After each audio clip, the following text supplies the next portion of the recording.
നമ്മളിപ്പോൾ വയനാട്ടിലേക്കാണ് പോകുന്നത്.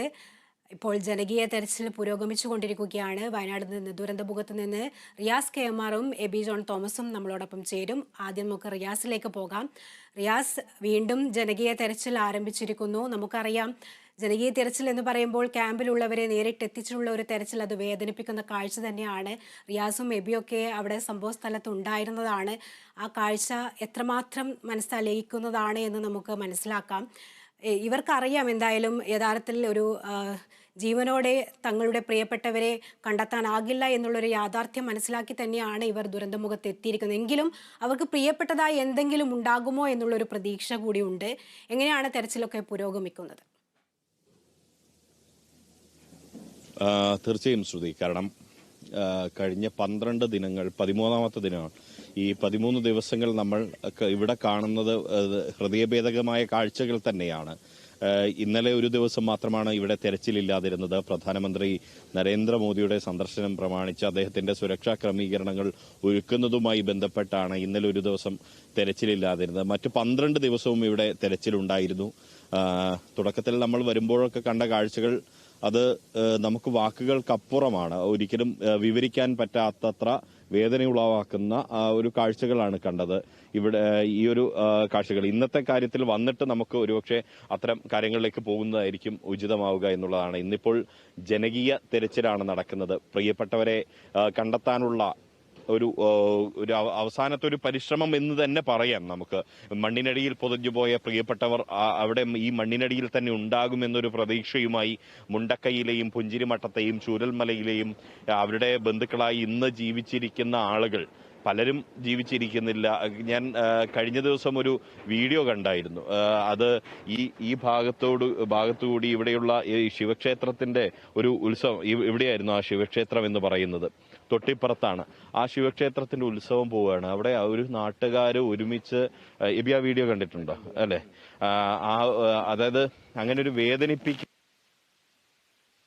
എല്ലാത്തിലും ഒരുമിച്ച് ഉത്സവമാണെങ്കിലും ഞങ്ങൾ ഒരുമിച്ച് തന്നെയാണ് ചെയ്തുകൊണ്ടിരുന്നത്. കഴിഞ്ഞ ദിവസം ഇവിടെ നിന്ന് കരഞ്ഞിട്ടൊരു ചേട്ടൻ വന്ന് പറയുന്നത് നമ്മൾ കണ്ടതാണ്. അപ്പോൾ ആ ഒരു മൊത്തം ഭൂപ്രകൃതിയും ഒരു മനുഷ്യരുടെ ജീവിതം അപ്പാടെ മാറിപ്പോകുന്ന ഒരു സംഭവമാണ്. നമുക്ക് കണ്ണു നിറയാതെ സാധനം കണ്ടുകൊണ്ടിരിക്കാൻ പറ്റത്തില്ലെന്നുള്ളതാണ്. എന്തായാലും ഇന്നിപ്പോൾ അവസാനവട്ട തെരച്ചിലിന്റെ ഒക്കെ ഒരു ഭാഗം എന്ന് പറയുന്നത് ഒരുപക്ഷെ നമുക്ക് പറയാൻ പറ്റും. അത് കാരണം കൂടുതൽ ആളുകളെ ഇതിലേക്ക് കൂടുതലായിട്ടുള്ള ആളുകൾ വരുന്നുണ്ടെന്നുള്ളതാണ്. കഴിഞ്ഞ ദിവസം നമ്മൾ കണ്ടതിനേക്കാൾ കൂടുതൽ ആളുകൾ വിവിധങ്ങളായിട്ടുള്ള സംഘങ്ങൾ ചേർന്ന് ഈ പരിശോധനയ്ക്കായി എത്തുന്നു. സന്നദ്ധ സംഘടനകളുടെ സാന്നിധ്യം കൂടുതലായിട്ടുണ്ടാകുന്നു.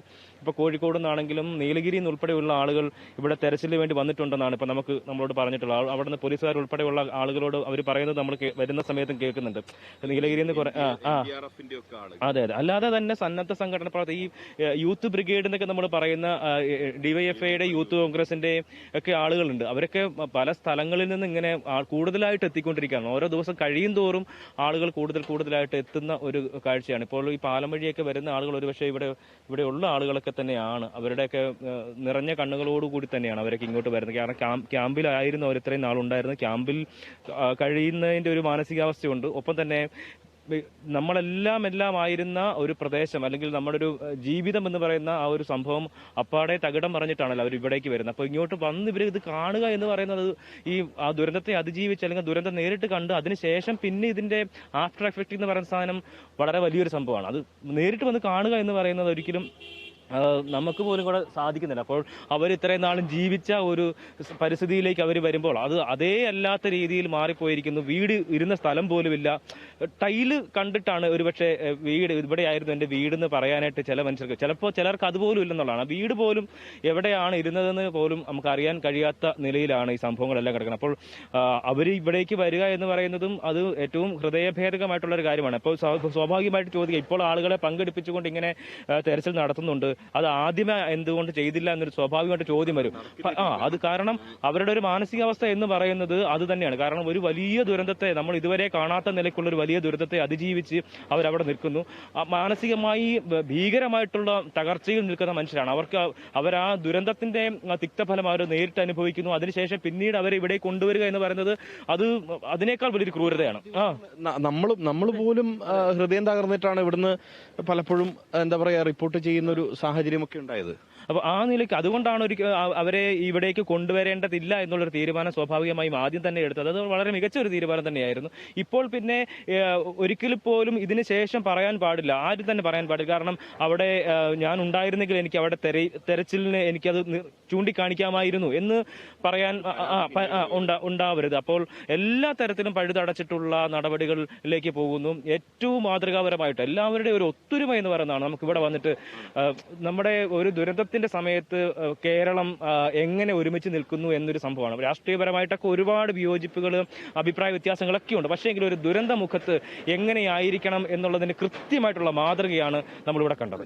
ഞാൻ പിന്നെ എന്താ പറയുക, ഈ നമ്മുടെ കേരളത്തിലെ രാഷ്ട്രീയ പാർട്ടികൾ പലപ്പോഴും നമ്മൾ തന്നെ വിമർശിക്കാറുണ്ട്. അവരെ യുവജന സംഘടനകളൊക്കെ നമ്മൾ വിമർശിക്കാറുണ്ട്. പക്ഷെ നമ്മുടെ യുവജന സംഘടനകൾ കൃത്യമായി ഇടപെടുന്ന ഒരു കാഴ്ചയാണ് കണ്ടത്. ഏറ്റവും സുന്ദരമായൊരു മുഹൂർത്തം ഞാൻ കണ്ടത് ഒരു ഡിവൈഎഫ്ഐ പ്രവർത്തകന്റെ കാല് പൊട്ടുന്നു. ഈ രക്ഷാപ്രവർത്തനത്തിനിടെ ഡിവൈഎഫ്ഐയുടെ യൂത്ത് ബ്രിഗേഡിന്റെ ഒരു പ്രവർത്തകന്റെ കാലിന് മുറിവേൽക്കുന്നു. ആ മുറിവേറ്റ കാലിന് മരുന്ന് വെച്ചു കൊടുക്കുന്നത് ഇതേ സ്ഥലത്ത് രക്ഷാപ്രവർത്തനത്തിന് വന്ന മുസ്ലിം യൂത്ത് ലീഗിന്റെ വൈറ്റ് ഗാർഡ് അംഗങ്ങളാണ്. അതായത് ആശയപരമായി ഒരു ഘട്ടത്തിലും യോജിക്കാത്ത രണ്ട് ആളുകൾ തമ്മിൽ, അതായത് രണ്ട് ആശയങ്ങളുള്ള ആളുകൾ തമ്മിൽ പക്ഷെ ഒരു ദുരന്തമുഖത്ത് അവർ ഒന്നിക്കുന്ന ഒരു കാഴ്ചയാണ്. കാരണം അവിടെ ഒരു ഡിവൈഎഫ്ഐ പ്രവർത്തകന്റെ കാല് മുറിയുന്ന സമയത്ത് നേരെ തിരിച്ച് ഈ ഒരു യൂത്ത് ലീഗിന്റെ വൈറ്റ് ഗാർഡിന്റെ ഒരു അംഗം അയാളുടെ കാലിന് മുറിവ് കെട്ടിക്കൊടുക്കുന്ന ഒരു കാഴ്ച നമ്മൾ മറ്റൊന്നുകൂടി കണ്ടു. അതായത് ഈ നേരെ തിരിച്ചും, അതായത് ഒരു ഡിവൈഎഫ്ഐ പ്രവർത്തകൻ വിശന്നിരിക്കുന്ന തൊട്ടപ്പുറത്തുള്ള ഒരു യൂത്ത് കോൺഗ്രസിന്റെ യൂത്ത് കെയറിന്റെ പ്രവർത്തകന് ഭക്ഷണം കൊടുക്കുന്ന ഒരു കാഴ്ച നമ്മൾ കണ്ടു. ഒപ്പം തന്നെ ഇവിടെ യുവമോർച്ച ആശയപരമായി വ്യക്തിപരമായി നമുക്ക് ഒരുപാട് എതിർപ്പുള്ള ഇതാണ്. പക്ഷെ യുവമോർച്ച അവരുടെ ആളുകളെ കണ്ടു, SDPയുടെ ആളുകളെ കണ്ടു. ഇപ്പോൾ നമ്മൾ ഇവിടെ ഈ മൃതദേഹങ്ങൾ സംസ്കരിക്കുന്ന സ്ഥലത്ത് ഏറ്റവും കൂടുതൽ നമ്മൾ കണ്ടത് അവിടെ ഈ കുഴിയെടുക്കാനും ആ കുഴി മൂടാനും ഒക്കെ നമ്മൾ കണ്ടത് ഈ സാമുദായിക സംഘടനകളുടെ, പ്രത്യേകിച്ച് എടുത്തു പറയേണ്ട ഈ SKSSFന്റെ വിഖായ പ്രവർത്തകര് അവര് നൽകിയൊരു സേവനമുണ്ട്. ഈ ഇവിടെ നമ്മൾ കണ്ടത് ഈ SYS, ഈ കാന്തപുരം സമസ്തയുടെ വിഭാഗം SYSന്റെ ആളുകളാണ്. അന്ന് അവർക്കൊരു 50 പവൻ സ്വർണം വീണ് കിട്ടുന്നു. അവരത് കൃത്യമായി ഉടമയെ കണ്ടെത്തി അധികൃതർ വഴി ഏൽപ്പിക്കുന്നു. അതായത് സത്യസന്ധതയുടെ ഒരു പര്യായം കൂടി നമുക്ക് ഇവിടെ കാണാൻ കഴിയുന്നു എന്നുള്ളത് തന്നെയാണ്. ഇപ്പൊ നമ്മുടെ ഈ ഒരു പരിസരത്ത് നമ്മൾ കണ്ണോടിച്ചു കഴിഞ്ഞാൽ നമുക്ക് കാണാൻ സാധിക്കുന്നുണ്ട്. ISMന്റെ ഇലാഫ് എന്ന് പറയുന്ന പ്രവർത്തകരെ നമുക്ക് കാണാൻ കഴിയുന്നുണ്ട്. അങ്ങനെ ഒരു ആളുകളെ നമുക്ക് ഈ ഒരു പരിസരത്തൊക്കെ കാണാം. DYFIക്കാരെ കാണാൻ സാധിക്കുന്നുണ്ട്. ഈ വെൽഫെയർ പാർട്ടിയുടെ ആളുകളെ നമുക്ക് കാണാൻ കഴിയുന്നുണ്ട്. ഈ യൂത്ത് ലീഗിന്റെ വൈറ്റ് ഗാർഡ് അംഗങ്ങളെ കാണാൻ സാധിക്കുന്നു. യൂത്ത് കോൺഗ്രസിന്റെ യൂത്ത് കെയർ, യുവമോർച്ച, അങ്ങനെ ഇതിലൊരു രാഷ്ട്രീയവുമില്ലാതെ എല്ലാവരും ഒത്തൊരുമിച്ച് പ്രവർത്തിക്കുന്നു. ഒരുപക്ഷെ ഇത് കേരളത്തിൽ മാത്രമേ നടക്കുള്ളൂ. അതെത്രയേ ഉള്ളൂ. തീർച്ചയായിട്ടും അത് തന്നെയാണ് നമ്മൾ കൃത്യമായിട്ടൊരു മാതൃക. ദുരന്തമുഖത്ത് നമ്മൾ എങ്ങനെയാണ് എന്നുള്ളത് കൃത്യമായിട്ടുള്ളൊരു മാതൃക തന്നെ അത് തന്നെ നമുക്ക് കാണിക്കാൻ കഴിയുന്നുള്ളതാണ്. ഒപ്പം തന്നെ സാധാരണ വിമർശനം എന്ന നിലയിൽ പറയുന്നത് യുവാക്കൾ നിഷ്ക്രിയരാണ് എന്നൊരു സാധനം പറയും. പക്ഷേ നമുക്ക് ഇവിടെ വന്ന് ഒരു ദിവസം കണ്ടിട്ടുണ്ടെങ്കിൽ ഒരിക്കലും നമുക്ക് നമ്മുടെ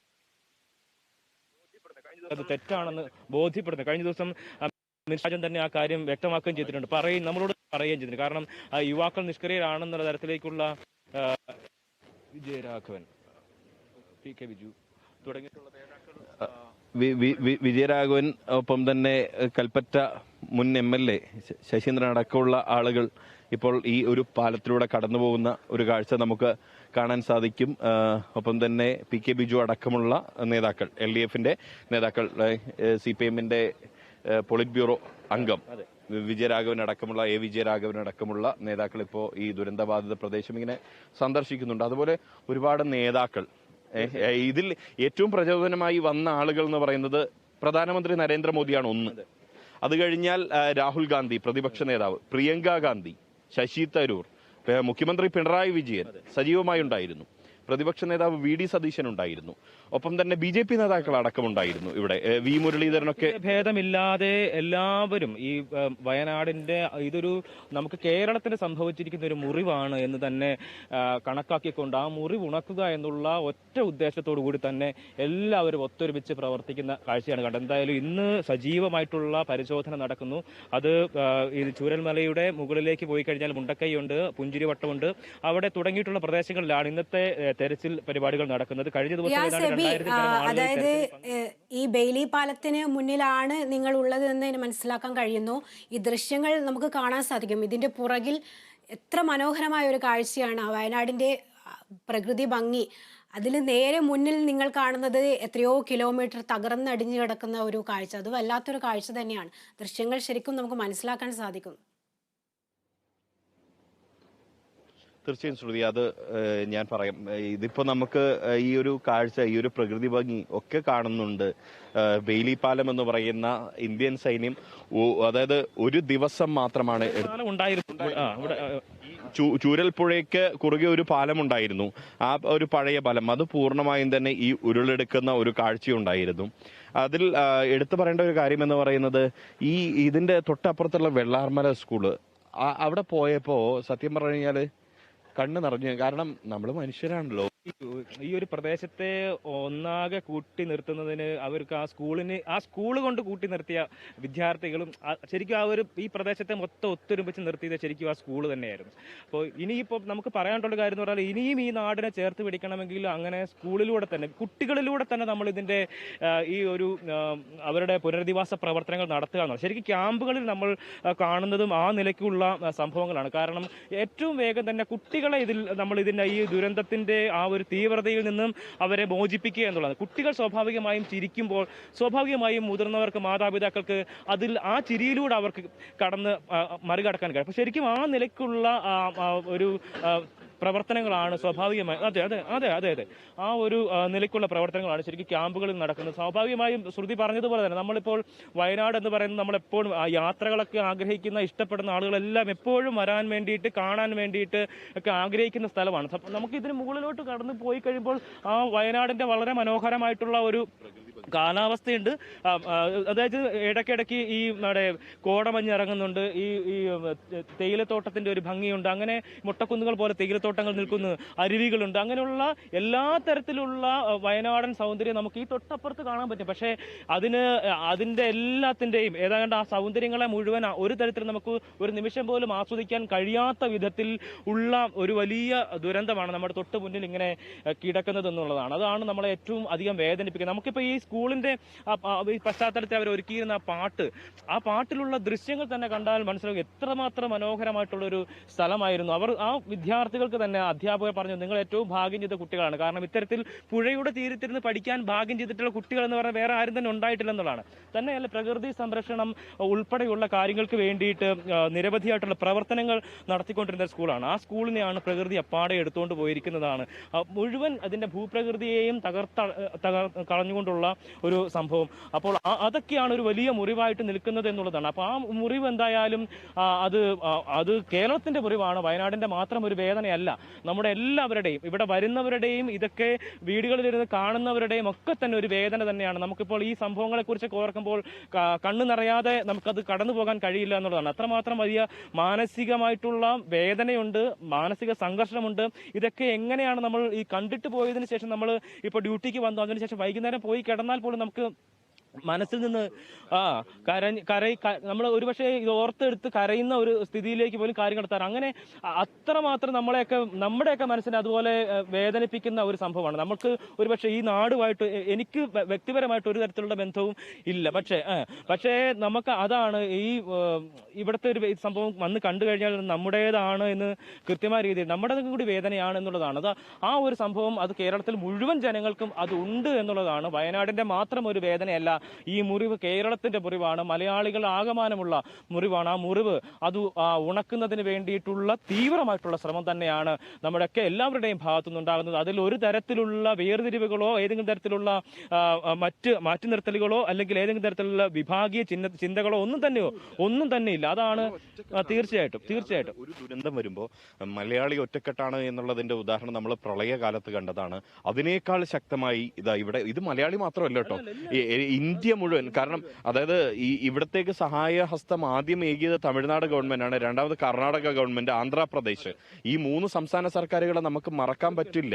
കാരണം അതായത് നമ്മളൊരു വീണു പോയപ്പോ ഉണ്ടായ ഒരു കാഴ്ച എന്ന് പറയുന്നത് അത് ഉൾപ്പെടെ വരുന്നു. അതാണ് അവിടെയുള്ള രക്ഷാപ്രവർത്തകരെ അവിടുത്തെ ഗവൺമെന്റ് തന്നെ നേരിട്ട് ഇങ്ങോട്ടേക്ക് അയക്കുകയാണ്. ആ ഒരു മനോഹരമായ ഒരു കാഴ്ച കൂടി നമുക്ക് ഇവിടെ, ഒരു മാനവികതയുടെ ഒരു കാഴ്ച നമുക്ക് ഇവിടെ കാണാൻ സാധിക്കുന്നുണ്ട് എന്നുള്ളതാണ്. മറ്റൊന്ന്, ഈ നേരത്തെ എബി പറഞ്ഞ വെള്ളാർമല സ്കൂളിന്റെ ഒരു ദൃശ്യം ഞാൻ ഇന്നലെ കണ്ടു. സത്യം പറഞ്ഞാൽ നമ്മൾ കരയായിരുന്നു. കാരണം ഈ പറഞ്ഞതുപോലെ അതായത് ഈ കുട്ടികളൊക്കെ അവിടുന്ന് കളിച്ച് വളരുന്ന ആ പാട്ടിന് അല്ലാതെ ആ സൈക്കിളൊക്കെ ചവിട്ടുന്ന ഒരു കാഴ്ച. അതെ, അത് ആ മക്കൾ ഇന്ന് എവിടെയായിരിക്കും എന്നുള്ള ഒരു വേദന നമ്മളെ സംബന്ധിച്ചുണ്ടായിരുന്നു. അങ്ങനെയുള്ള ഒരു കാഴ്ച. കാരണം ഈ സ്കൂളിന്റെ പശ്ചാത്തലം, ഈ പറയുന്ന ഒരു രീതി, ഇതൊക്കെ വലിയ വേദനിപ്പിക്കുന്ന ഒരു കാഴ്ചകളാണ്. അങ്ങനെ പല ഓർമ്മകൾ ഇപ്പോഴും നമ്മുടെ മനസ്സിലിങ്ങനെ തങ്ങി നിൽക്കുന്നുണ്ട്. അപ്പോൾ കാറിൽ പോയിട്ടുള്ള ഒരു കുടുംബത്തിലുള്ള അംഗങ്ങളാണെന്ന് തോന്നുന്നു. പക്ഷെ അവര് ഇവിടെ വന്ന ഒരു പ്രായമായിട്ടുള്ള ഒരാള് അവരെ ഇങ്ങനെ കൈപിടിച്ച് ഇങ്ങനെ പിടിക്കുന്ന സമയത്ത് അവരുടെയൊക്കെ കണ്ണ് നിറഞ്ഞൊഴുകുക. അവരോടൊക്കെ നമ്മൾ എന്ത് പറഞ്ഞിട്ടാണ് ആശ്വസിപ്പിക്കുക, അല്ലാതെ അവരോട് നമ്മൾ എന്ത് വിശേഷമാണ് അവരോട് ചോദിക്കുക എന്നൊരു സംഭവം കൂടെ ഉണ്ട്. അങ്ങനെ മൈക്ക് വെച്ചിട്ട് നമ്മളോട് അത് ക്രൂരതയാണ് എന്നുള്ളതാണ്. അത് കാരണം ശ്രുതി, ഇപ്പൊ നമ്മൾ ഇവിടത്തേക്ക് വരുമ്പോ ഇവിടെ ഒന്ന് നമുക്ക് ഇപ്പോ ഈ ലൈവിനുള്ള ഫ്രെയിം സെറ്റ് ചെയ്യാൻ വേണ്ടി വരുന്ന സമയത്ത് ഒരു മനുഷ്യൻ ഇവിടെ ഈ പുഴയിൽ ഇങ്ങനെ വന്ന് ഏകാഗിയായിട്ട് അദ്ദേഹം ഇങ്ങനെ നടക്കുകയാണ്. അപ്പോ ആ മനുഷ്യന്റെ കണ്ണുകൾ നിറഞ്ഞിട്ടുണ്ട്. അദ്ദേഹത്തിന്റെ പ്രിയപ്പെട്ട ആരോ ഒരാൾ ഇവിടെ എവിടെയോ ഉണ്ട് എന്നുള്ളത് തന്നെയാണ് അദ്ദേഹത്തിന്റെ പ്രതീക്ഷ എന്നുള്ളതാണ്. അങ്ങനെ നമ്മൾ കണ്ടു പിന്നെ ചില നായ്ക്കുട്ടികളെ നമ്മൾ കണ്ടു. അതിൽ എനിക്ക് ഏറ്റവും പ്രിയപ്പെട്ട ഒരു നായ്ക്കുട്ടി ഉണ്ടായിരുന്നു. ഞാനും നമ്മുടെ ക്യാമറാമാൻ രാഹുൽ, ആദ്യഘട്ടത്തിൽ ഉണ്ടായിരുന്നത് രാഹുലും ജിഷ്ണു ഒക്കെ ആയിരുന്നു ക്യാമറാമാന്മാര്. പിന്നീടാണ് നമ്മുടെ ക്യാമറാമാന്മാരായിട്ട് ഗോവിന്ദും ഒപ്പം വിജീഷ് നെല്ലിക്കനൊക്കെ വരുന്നത്. പിന്നീട് എബി വരുന്നു. അപ്പോൾ സ്വാഭാവികമായിട്ടും ആ ഒരു ആദ്യത്തെ ദിവസങ്ങളിൽ ഇവിടെ ഈ ചൂരൽമല മസ്ജിദിന്റെ അവിടെ ഭക്ഷണം കൊടുക്കാനുള്ള സംവിധാനങ്ങൾ ഉണ്ടായിരുന്നു. അത് പിന്നീട് നിർത്തി. അപ്പോൾ ഈ ഭക്ഷണം കൊടുക്കാനുള്ള സംവിധാനം ഉണ്ടായ ഒരു ഘട്ടത്തിൽ അവിടെ ഈ പൂച്ചകള്, എനിക്ക് അതിനകത്ത് പ്രിയപ്പെട്ട 2 പൂച്ചക്കുഞ്ഞുങ്ങളുണ്ട്. അടുത്തു വരും. നമ്മൾ അവിടെ ഭക്ഷണമോ വെള്ളമോ കഴിക്കാൻ വേണ്ടി ഇരിക്കുന്ന സമയത്ത് അത് അടുത്തു വരും, നമ്മുടെ മടിയിൽ കയറും. എന്തോ നമ്മൾ യജമാനനാണോ എന്നൊരു തോന്നൽ അതിനുണ്ടാകാം. ഞാൻ സത്യം പറഞ്ഞു കഴിഞ്ഞാൽ, ഞാൻ ആത്മാർത്ഥമായി ഞാൻ പറയാം, ഇതൊരു ഇതല്ല. കാരണം ഇവിടെ വരുന്ന സമയത്ത്, വരുന്നതിന് മുന്നേ എനിക്ക് പട്ടിയും പൂച്ചയും തൊടാനൊരു പേടിയുണ്ടായിരുന്നു. മീൻസ് ചെറുപ്പത്തിൽ പൂച്ചയുടെ കടി ഏറ്റ ഒരാളാണ് ഞാൻ. അപ്പോൾ സ്വാഭാവികമായിട്ടും അത് തൊടാതെ നിന്ന ഒരാളാണ്. പക്ഷേ ഇവിടെ വന്നപ്പോൾ ഇവിടത്തേക്ക് വരുന്ന ഒരു രംഗമുണ്ട്. അന്ന് മഴയായിരുന്നു. ആദ്യത്തെ ദിവസം ഞാൻ, വിഷ്ണു, ഒപ്പം തന്നെ രാഹുൽ ഇവർ വരുമ്പോൾ മഴയായിരുന്നു ഇവിടെ. ആ മഴയത്ത് കുടചൂടി വരുന്ന സമയത്ത് ഒരു പട്ടി ഇവിടുന്ന് ഭയങ്കര വാത്സല്യത്തോടു കൂടി വാലാട്ടി അതുവരെയാണ് മഴ കൊള്ളാതിരിക്കാൻ. 1 കിലോമീറ്ററോളം ദൂരമാണ് നമ്മൾ കൂടെ നടന്നത്, മഴ കൊള്ളാതിരിക്കാൻ കുട ചൂടി നടക്കുന്ന. അത് ജിഷ്ണു ഒരു ഫോട്ടോ ഒക്കെ എടുത്തായിരുന്നു. അതിന്റെ നമ്മളിത് മനുഷ്യന്മാരെ മാത്രമല്ല, ഇവിടെ സ്വാഭാവികമായിട്ടും ഈ വളർത്തു മൃഗങ്ങൾ ഉൾപ്പെടെ കന്നുകാലികൾ, നിരവധി പശുക്കൾ ഒരുപാടുണ്ടായിരുന്നു. ഇപ്പൊ ഈ നമ്മൾ കഴിഞ്ഞ ദിവസം വന്ന സമയത്തൊക്കെയാണെങ്കിലും ഇവിടെ കുറെ പശുക്കൾ ഇങ്ങനെ, ഇവിടുത്തെ എന്ന് പറഞ്ഞാൽ നമ്മൾ കെട്ടിയിട്ട് വളർത്തുന്ന ഒരു ശീലമല്ലല്ലോ. അവരുടെ കഴുത്തിൽ അങ്ങനെ കയറോ സംഭവങ്ങളൊന്നുമില്ല. ഇവരെല്ലാം ഇതിലെ ഇങ്ങനെ അലഞ്ഞു തിരിഞ്ഞ് നടക്കണം. പക്ഷെ ഇവരൊക്കെ ഒരുപക്ഷെ പരതുന്നത് അവരുടെ വീട്, അവരെ കാത്തിരുന്ന ആളുകൾ അല്ലെങ്കിൽ അവരെ സംരക്ഷിച്ചിരുന്ന ആളുകളെയൊക്കെ തന്നെ ആയിരിക്കും. പക്ഷെ ഇവിടെ നമുക്കും ഭക്ഷണം തരുന്നുണ്ട്. ആ കൂട്ടത്തിൽ ഭക്ഷണം നമ്മുടെ വിജീഷ് ഉൾപ്പെടെയുള്ള നമ്മുടെ ക്യാമറമാരൊക്കെ ഉണ്ടായിരുന്നു. അപ്പൊ വിജീഷൊക്കെ ഇങ്ങനെ ഇഡലി, നമുക്ക് അന്ന് കിട്ടി ഇഡലിയെ കിട്ടി. അപ്പൊ ഇഡലി ഇങ്ങനെ എടുത്ത് കയ്യിൽ വെച്ച് ഇങ്ങനെ കൊടുക്കുന്നത്. അപ്പൊ അത് വളരെ കാര്യമായിട്ട് വന്ന് കഴിക്കുന്ന സംഭവം ഉണ്ടാവും. അപ്പൊ വിശപ്പ് എന്നൊരു സാധനം ഭയങ്കരമായിട്ട് എല്ലാവർക്കും തന്നെ, മനുഷ്യന് മാത്രം അല്ല. പക്ഷെ ആ നിലയ്ക്കുള്ള കരുതൽ പോലും അല്ല വെച്ചാലും മനുഷ്യരെ മാത്രം ഫോക്കസ് ചെയ്തുകൊണ്ടുള്ളതല്ല, മറിച്ച് മുഴുവൻ സംവിധാനങ്ങളെയും, മൃഗങ്ങളെ ആയിക്കോട്ടെ, വളർത്തുമൃഗങ്ങളായിക്കോട്ടെ, അല്ലാത്തതായിക്കോട്ടെ, എന്തിനേയും അങ്ങനെ ആ നിലയ്ക്ക് സംരക്ഷിക്കുക, അവരുടെയും കൂടി പുനരധിവാസം എന്നുള്ള നിലയ്ക്ക് തന്നെയുള്ള പ്രവർത്തനങ്ങളാണ് നടക്കുന്നത് എന്നുള്ളതാണ്. അപ്പോൾ ആ കന്നുകാലികളെയൊക്കെ സംരക്ഷിക്കുന്നതിനുള്ള നടപടികളൊക്കെ തന്നെ അവയ്ക്ക് ഭക്ഷണം കൊടുക്കുക എന്നുള്ള ഒരു പ്രത്യേകമായിട്ടുള്ള പരിഗണന വന്നിട്ടുണ്ട്. അങ്ങനെയൊക്കെ ആ നിലയ്ക്കുള്ള കാര്യങ്ങളൊക്കെ തന്നെ ഇവിടെ നമുക്ക് കാണുക. അങ്ങനെ മാനവികതയുടെ, സ്നേഹത്തിന്റെ, കൂട്ടായ്മയുടെ ഒക്കെ ഒരുപാട് വലിയ കാഴ്ച നമുക്ക് ഇവിടെ ഉണ്ട്. പക്ഷേ ഈ ദുരന്തത്തെ അതിജീവിക്കാൻ നമുക്ക് അതിലൂടെയൊക്കെ തന്നെ കഴിയും എന്നുള്ളതാണ്. നമ്മൾ ഇതിനേക്കാൾ വലിയ തോതിലുള്ള വലിയ ദുരന്തങ്ങൾ നമ്മൾ അഭിമുഖീകരിച്ചിട്ടുണ്ട്. അപ്പോൾ ഉറപ്പായും ഇവിടെ നിന്ന് നമുക്ക് അതിജീവിക്കാൻ കഴിയും എന്നുള്ളത് തന്നെയാണ് വിശ്വാസം, ഉറപ്പും എന്ന് പറയുന്നത്. കാരണം ഇത്രയും മനുഷ്യർ ഇങ്ങനെ കൂടെ ഉള്ളപ്പോൾ പിന്നെ നമ്മളൊക്കെ എങ്ങനെയാണ് പരാജയപ്പെട്ടു പോകുക എന്നുള്ളതാണ്. ഇന്നലെ നമ്മൾ ഹോട്ടലിൽ രാത്രി ഭക്ഷണം കഴിക്കാൻ പോയപ്പോൾ ഒരു പ്രശോഭിനെ പരിചയപ്പെട്ടു. പ്രശോഭ് ഹൃദയം തകർന്നിട്ടാണ് അദ്ദേഹം അവിടെ ഭക്ഷണം കഴിക്കാൻ വന്നത്. എബി ഓർക്കുന്നുണ്ട്. അപ്പോൾ ആ പ്രശോഭ് അങ്ങനെ ഇരിക്കുന്ന കണ്ടിട്ടാണ് ഇവിടെയാണോ എന്താണ് എന്നറിയാൻ വേണ്ടി ചോദിച്ചാണ്. ആ പ്രശോഭിന്റെ കുടുംബത്തിൽ 9 പേരാണ് ഇല്ലാതായത്. പ്രശോഭിന്റെ കസിൻ, ഒപ്പം തന്നെ വല്യച്ഛൻ, അങ്ങനെയുള്ള ആളുകളാണ് ഇല്ലാതായത്. കുറെ ആളുകൾ പോയി. ഒരു കുടുംബം മുഴുവനുള്ള ഇല്ലാതാവുന്നു. ഷംസുവിനെ നമുക്ക് മറക്കാൻ പറ്റില്ല. കാരണം ഒരു രാത്രി നമ്മളവിടെ ആ വൈറ്റ് ഗാർഡിന്റെ ഭക്ഷണശാല അന്ന് നിർത്തലാക്കണം എന്ന് പറഞ്ഞ ആ വിഷയം അത് റിപ്പോർട്ട് ചെയ്യാൻ പോകുന്ന ഒരു സാഹചര്യത്തിലാണ്. അത് തിരിച്ചിറങ്ങുമ്പോഴാണ് ഒരു ഡിവൈഎഫ്ഐ പ്രവർത്തകൻ വന്ന് ഷംസുവിനെ പരിചയപ്പെടുത്തുന്നത്. അപ്പോൾ ഷംസുവിന്റെ വേദന ലോകത്തെ അറിയിക്കണം എന്ന് തോന്നി നമുക്ക്. അപ്പോൾ ഷംസു പറഞ്ഞ വാക്കുകൾ അത് ഇന്നും ഹൃദയത്തിൽ ഇങ്ങനെ ഇതുണ്ട്. മറ്റൊന്നെന്ന് പറഞ്ഞു കഴിഞ്ഞാൽ ഇവിടെ നമ്മുടെ പുത്തുമലയില് അത് എപ്പോഴും നമ്മൾ ഈ പറയുന്ന സമയത്ത്, കാരണം ഒന്നാമത് നമ്മൾ രണ്ടുപേരും പെൺകുട്ടികളുടെ ചെറിയ മക്കളുള്ള ആളുകളാണ്. അപ്പോ ഈ എന്താ പറയാ, ഒരു കുഞ്ഞിന്റെ മൃതദേഹം കൊണ്ടുപോകുന്നുണ്ടപ്പോ നമുക്ക് കണ്ണ് നിറഞ്ഞുപോയി എന്നുള്ളതാണ്. അതിപ്പോഴും മനസ്സിലൂടെ കടന്നു പോകുന്ന സമയത്ത് നമ്മൾ പരമാവധി ഇത് നമ്മൾ ഇതാക്കാറുണ്ട്. പിന്നെ നമ്മൾ എങ്ങനെ അതിനെ ആ മനസ്സിനെ നിയന്ത്രിക്കണം എന്ന് നമുക്ക് അറിയില്ല എന്നുള്ളതാണ്. കുറിച്ച് ഒരുപക്ഷെ ഓർക്കാതിരിക്കാനായിട്ട് പരമാവധി ശ്രമിക്കും എന്നുള്ളതാണ്. അങ്ങനെയുള്ള കുറെ കാഴ്ചകൾ നമുക്ക് ഇവിടെ നിന്ന് ഈ കഴിഞ്ഞ 10-13 ദിവസങ്ങൾക്കുള്ളിൽ നമുക്ക് കാണാൻ കഴിഞ്ഞിട്ടുണ്ട് എന്നുള്ളതാണ്. പക്ഷേ അതിനെയൊക്കെയും അതിജീവിക്കാനായിട്ടുള്ള ഒരു കരുത്ത് മനുഷ്യർ നേടിയെടുക്കുന്നു. അതിങ്ങനെയുള്ള കൂട്ടായ്മയിലൂടെ ഒക്കെ നേടിയെടുക്കുന്നു എന്നുള്ളത് കാണുമ്പോൾ നമുക്ക് ഒരുപാട് സന്തോഷം കൂടിയുണ്ട്. ഈ നാട് എന്തായാലും അങ്ങനെ തോറ്റു പോകില്ല എന്നുള്ളതാണ്. കാരണം അങ്ങനെ തന്നെയാണ്. കാരണം ഒന്നുമല്ല, കാരണം ഇങ്ങനെ നഷ്ടപ്പെട്ടു പോയ കുറെ മനുഷ്യരുണ്ട്, നമ്മുടെ സഹോദരങ്ങളാണ്. ഈ മണ്ണിനോട് നമുക്ക് കഴിഞ്ഞ 12 ദിവസം കൊണ്ടുണ്ടായ ഒരു ആത്മബന്ധമുണ്ട്. ഒരിക്കലും ഇനിയിപ്പോൾ ഞങ്ങളൊക്കെ ഉദ്ദേശിക്കുന്നത് ഇതൊക്കെ മാറും. ഈ ഒരു കാഴ്ചകളൊക്കെ മാറും. ഈ നാട്ടിലും പച്ചപ്പും ഒക്കെ വരും. അന്ന് നമ്മുടെ ഒരു തലമുറയെ കൊണ്ട് നമുക്ക് പിന്നീട് വരുന്ന തലമുറയെ കൊണ്ട്, നമ്മുടെയൊക്കെ മക്കളെ കൊണ്ട് ഇവിടത്തേക്ക് വരണം. ഇവിടെയാണ് ബെയിലി പാലം ഉണ്ടായത്. ഇവിടെ ഇങ്ങനെ ഒരു ദുരന്തമുണ്ടായിരുന്നു. അതിൽ കുറെ മനുഷ്യർക്ക് ജീവൻ പൊലിഞ്ഞിരുന്നു. അന്ന് എല്ലാ മനുഷ്യരും ജാതിയോ മതമോ രാഷ്ട്രീയമോ നോക്കാതെ ഏകോദര സഹോദരങ്ങളെ പോലെ പ്രവർത്തിച്ചിരുന്നു. അന്ന് നഷ്ടപ്പെട്ടു പോയ മനുഷ്യർ അവർ നമ്മളുടെ സഹോദരങ്ങളാണ് എന്ന് മക്കൾക്ക് പറഞ്ഞു കൊടുക്കണം എന്നുള്ളതാണ്. പക്ഷേ ഈ ദുരന്തം, ഇത്തരത്തിലൊരു ദുരന്തം ഇനി ഉണ്ടാവരുതിരിക്കട്ടെ എന്നുള്ളത് തന്നെയാണ് നമ്മളൊക്കെയും ആഗ്രഹിക്കുന്നത്. ഇനി ഇത്തരത്തിലുള്ള റിപ്പോർട്ടിങ്ങിന് ഇനി പോകാൻ അതിനുള്ള സാധ്യത ഉണ്ടാവാതിരിക്കണം എന്നുള്ളത് തന്നെയാണ്. എന്തായാലും ആ നിലയ്ക്ക്. പക്ഷെ ഇന്ന് ഇപ്പോൾ കഴിഞ്ഞ ദിവസം നമ്മൾ പറഞ്ഞതുപോലെ ഇന്നത്തെ വിവരങ്ങളിലേക്ക് വന്നു കഴിഞ്ഞാൽ ഇന്ന് ജനകീയ തെരച്ചിൽ ഇന്ന് 2ാം ദിവസം വന്നിട്ട് അത് എന്നുള്ളതാണ്. അപ്പോൾ അതിൽ ഈ നിലയ്ക്ക് നമുക്ക് തീർച്ചയായും ഈ ആളുകളെ നമുക്ക് കൂടുതൽ ശക്തമായി തന്നെ പുനരധിവസിപ്പിക്കേണ്ടതുണ്ട്. അതിന്റെ ഒരു രക്ഷാദൗത്യമാണ്.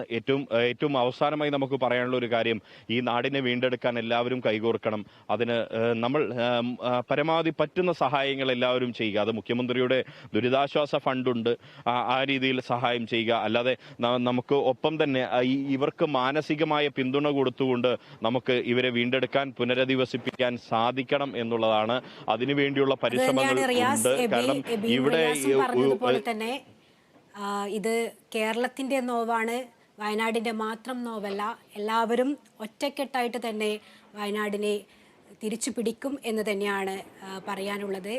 എന്തായാലും റിയാസും എബിയും ദുരന്തമുഖത്തുള്ള കാഴ്ചകളും ഇതുവരെ ഉണ്ടായ പ്രവർത്തനങ്ങളും അവർ നേരിട്ട് കണ്ട അനുഭവങ്ങളൊക്കെ വിവരിക്കുകയായിരുന്നു. അത് വേദനിപ്പിക്കുന്ന ഒരു കാര്യം തന്നെയാണ്. ഓരോ നിമിഷവും അവർ റിപ്പോർട്ട് ചെയ്യുമ്പോൾ നമുക്ക് കാണാൻ സാധിച്ചിട്ടുണ്ടായിരുന്നു. ഓരോരുത്തരുടെയും കഥകൾ പറയുമ്പോഴും അവരുടെ കണ്ണുകളും നിറയുന്നുണ്ട്. അതുതന്നെയാണ് അവിടുത്തെ കാഴ്ച. എങ്കിലും ഇനി അവിടെയുള്ള ആളുകൾ തിരിച്ച് അവരുടെ ജീവിതത്തിലേക്ക് വരണം. അതിനുള്ള എല്ലാ പ്രചോദനവും കേരളത്തിൻ്റെ മക്കൾ ഒറ്റക്കെട്ടായിട്ട് തന്നെ നൽകുന്നുണ്ട്.